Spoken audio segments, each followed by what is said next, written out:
نوتدونی اولین فروشگاه نوت موسیقی در ایران.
سلام دوست من، شما پیشنمایش این آموزش رو مشاهده کردید.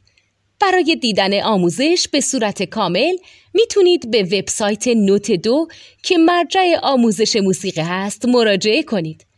همچنین برای تهیه نوت موسیقی مرتبط با این آموزش هم میتونید به وبسایت نوتدونی که بزرگترین آرشیو نوت موسیقی در ایران هست مراجعه کنید.